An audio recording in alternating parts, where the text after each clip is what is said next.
Welcome to my vision YouTube channel. This is Raj Som. Friends, ನಾವು ಹಲವಾರು ಪ್ರೇಮ ಕಥೆಗಳನ್ನ ಕೇಳಿರ್ತೀವಿ ಮತ್ತು ಓದಿರ್ತೀವಿ, ಚಲನಚಿತ್ರಗಳಲ್ಲಿ ಸಹ ನೋಡಿರ್ತೀವಿ ಮತ್ತು ಕಾದಂಬರಿಗಳಲ್ಲೂ ಸಹ ಓದಿರ್ತೀವಿ.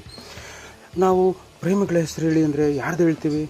ಎಲ್ಲರಿಗೂ ಗೊತ್ತಿರೋಂಗೆ ಸಲೀಂ ಅನಾರ್ಕಲಿ, ಲೈಲಾ ಮಜ್ನು ಮತ್ತು ಕೃಷ್ಣ ಮತ್ತು ರಾಧೆ, ಹೀಗೆ ಹಲವಾರು ಹೆಸರುಗಳನ್ನ ಹೇಳ್ತೀವಿ. ಆದರೆ ಇವರು ಯಾವತ್ತೂ ಮತ್ತು ಶಾಶ್ವತ ಪ್ರೇಮಿಗಳು ಅಂತ ಇವ್ರನ್ನ ನಾವು ಹೇಳ್ತೀವಿ.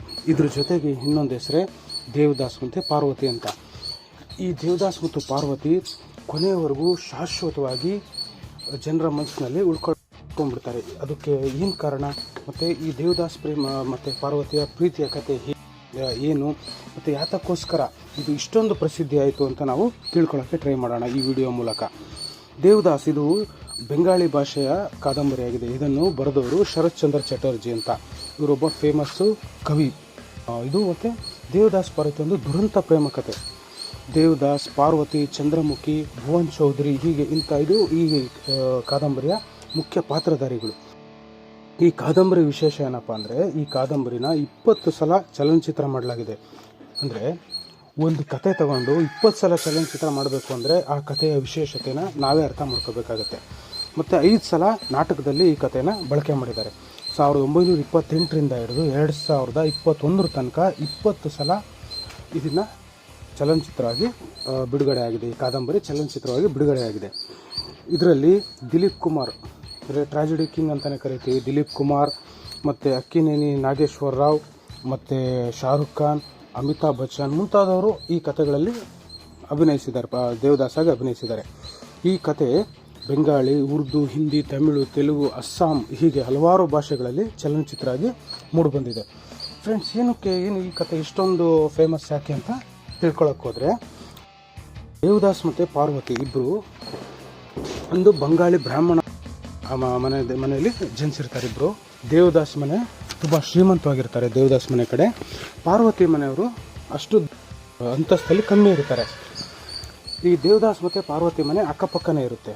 ಅವರಿಬ್ಬರು ಅಕ್ಕಪಕ್ಕ ಇದ್ದ ಮನೆಯಲ್ಲಿ ಬಾಲ್ಯದಿಂದಲೂ ಇಬ್ಬರು ಸ್ನೇಹಿತರು. ನಂತರ ಬೆಳೀತಾ ಏನಾಗುತ್ತೆ, ಆ ಸ್ನೇಹ ಪ್ರೇಮಕ್ಕೆ ತಿರುಗುತ್ತೆ. ಪ್ರೇಮಕ್ಕೆ ತಿರುಗಿದಾಗ ಇಬ್ರಿಗೂ ಇಷ್ಟ ಇರುತ್ತೆ, ಪಾರ್ವತಿ ಮತ್ತು ದೇವದಾಸ್ ಇಬ್ರಿಗೂ ಇಷ್ಟ ಇರುತ್ತೆ. ಈ ವಿಚಾರ ಪಾರ್ವತಿ ಮನೆಯಲ್ಲಿ ಗೊತ್ತಾಗುತ್ತೆ, ದೇವದಾಸ್ ಮನೆಯಲ್ಲೂ ಗೊತ್ತಾಗುತ್ತೆ. ಆದರೆ ದೇವದಾಸ್ ಮನೆಯಲ್ಲಿ ಏನು ಇದ್ರ ಬಗ್ಗೆ ಜಾಸ್ತಿ ಏನು ಮೂವ್ ಮಾಡೋಕ್ಕೆ ಹೋಗಲ್ಲ. ಆದರೆ ಪಾರ್ವತಿ ಮನೆಯಲ್ಲಿ ಅವ್ರ ಅಪ್ಪ ಅಮ್ಮ ಏನು ಮಾಡ್ತಾರೆ, ಅವ್ರ ತಂದೆ ನೀಲಕಂಠ ಚಕ್ರವರ್ತಿ ಅಂತ ಅವರು ಮತ್ತು ಅವ್ರ ತಾಯಿ ಇಬ್ಬರು ಹೋಗಿ ಕೇಳ್ತಾರೆ. ಯಾರ ಹತ್ರ? ದೇವದಾಸ್ ಮನೆಗೆ ಹೋಗಿ, ದೇವದಾಸ್ ತಾಯಿ ಹರಿಮತಿ ಮತ್ತು ತಂದೆ ನಾರಾಯಣ್ ಮುಖರ್ಜಿ ಅಂತ ಅವ್ರ ಹತ್ರ ಹೋಗಿ ಈ ಮದುವೆ ಪ್ರಸ್ತಾಪನ ಇಡ್ತಾರೆ. ಆದರೆ ಮದುವೆ ಪ್ರಸ್ತಾಪ ಇಟ್ಟಾಗ ದೇವದಾಸ್ ಮನೆ ಶ್ರೀಮಂತ ಮನೆ ಆಗಿರುತ್ತೆ ಮತ್ತು ಪಾರ್ವತಿ ಮನೆ ಕಡೆಗೆ ವಧು ದಕ್ಷಿಣೆ ಕೊಡೋದಿರುತ್ತೆ. ಫ್ರೆಂಡ್ಸ್, ಈಗ ನಾವು ವರದಕ್ಷಿಣೆ ಕೊಡ್ತೀವಿ, ಆದರೆ ಆವಾಗ ವಧು ದಕ್ಷಿಣೆ ಕೊಡಬೇಕಾಗುತ್ತೆ. ಇದೊಂದು ಸಾಮಾಜಿಕ ವ್ಯವಸ್ಥೆ ಮೇಲೆ ಬೆಳಕು ಚೆಲ್ಲುತ್ತೆ. ಅಂದರೆ ಬಂಗಾಳದಲ್ಲಿ ವಧು ದಕ್ಷಿಣೆ ಅಂದರೆ ಹೆಣ್ಣಿಗೆ ಎಷ್ಟು ಮಹತ್ವ ಸ್ಥಾನ ಕೊಡಲಾಗ್ತಿತ್ತು ಅಂತ ಆ ಟೈಮಲ್ಲಿ ಹೆಣ್ಣಿನ ಮಹತ್ವವನ್ನು ತಿಳಿಸುತ್ತೆ. ಇದು ದೇವದಾಸ್ ತಾಯಿಗೆ ಇಷ್ಟ ಆಗಲ್ಲ. ಅವ್ರೇನು ಮಾಡ್ತಾರೆ, ಇವ್ರ ಅಂತಸ್ತಲ್ಲಿ ಕಮ್ಮಿ ಇರೋದ್ರಿಂದ, ಪಾರ್ವತಿ ಇಷ್ಟ ಇರ್ತಾರೆ ದೇವದಾಸ್ ತಾಯಿಗೆ, ಆದರೆ ಅಂತಸ್ತಲ್ಲಿ ಕಮ್ಮಿ ಇರೋದ್ರಿಂದ ಈ ಮದುವೆ ಪ್ರಸ್ತಾಪನ ಅದನ್ನು ತಿರಸ್ಕಾರ ಮಾಡಿಬಿಡ್ತಾರೆ. ಇದರಿಂದ ಮನನೊಂದ ಅಂದರೆ ಬೇಜಾರಾಗ್ಬಿಡುತ್ತೆ ಪಾರ್ವತಿ ತಂದೆಗೆ. ಅವ್ರೇನು ಮಾಡ್ತಾರೆ, ನೀಲಕಂಠ ಚಕ್ರವರ್ತಿ ಅವ್ರೇನು ಮಾಡ್ತಾರೆ, ದೇವದಾಸ್ಗಿಂತನೂ ಹೆಚ್ಚು ಶ್ರೀಮಂತ ಆಗಿರೋ ಒಬ್ಬ ಜಮೀನ್ದಾರ್ ಭುವನ್ ಚೌಧರಿ ಅನ್ನೋರಿಗೆ ಪಾರ್ವತಿನ ಕೊಟ್ಟು ಮದುವೆ ಮಾಡಿಬಿಡ್ತಾರೆ.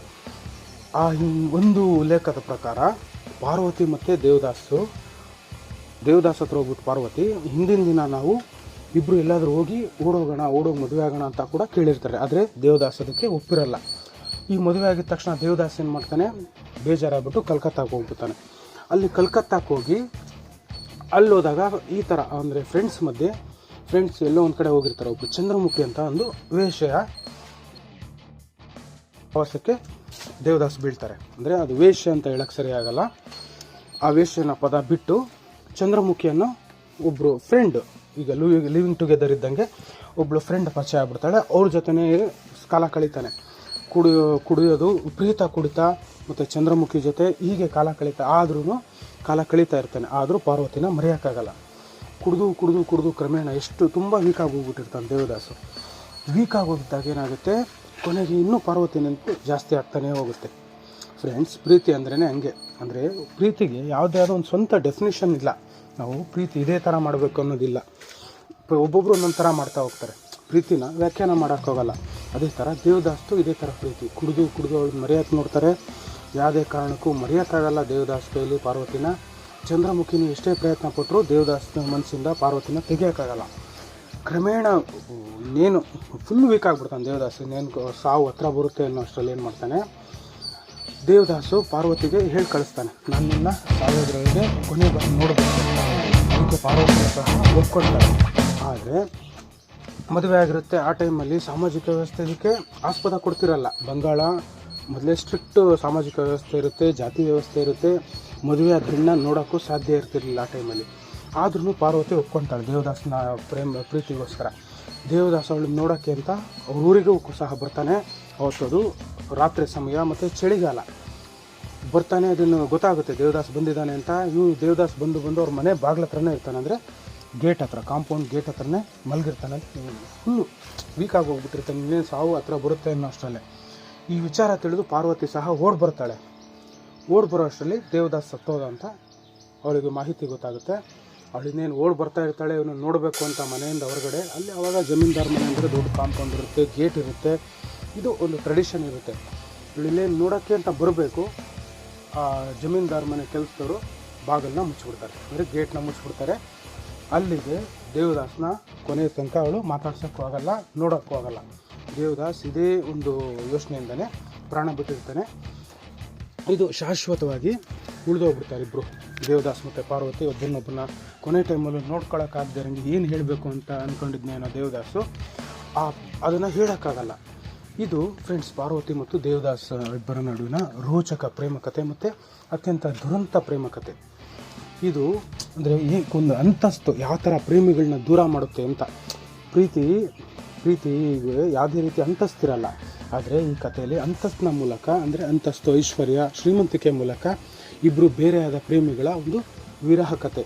ಇದನ್ನು ಶರತ್ಚಂದ್ರ ಚಟರ್ಜಿ ತುಂಬ ಚೆನ್ನಾಗಿ ನಿರೂಪಣೆ ಮಾಡಿದ್ದಾರೆ, ಅಂದರೆ ಕಾದಂಬರಿಯಲ್ಲಿ ಚೆನ್ನಾಗಿ ಬರೆದಿದ್ದಾರೆ.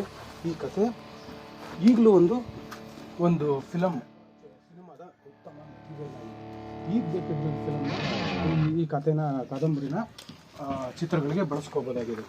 ಫ್ರೆಂಡ್ಸ್, ಇದು ಪಾರ್ವತಿ ಮತ್ತು ದೇವದಾಸ್ ಅನ್ನೋ ಅಮರ ಪ್ರೇಮಿಗಳ ಕತೆ. ಫ್ರೆಂಡ್ಸ್, ಇದೇ ರೀತಿಯ ವಿಶಿಷ್ಟ ವಿಸ್ಮಯಕಾರಿ ಮಾಹಿತಿಗಳಿಗೋಸ್ಕರ ಸಬ್ಸ್ಕ್ರೈಬ್ ಮಾಡಿ ಮೈ ವಿಷನ್ ಯೂಟ್ಯೂಬ್ ಚಾನಲ್.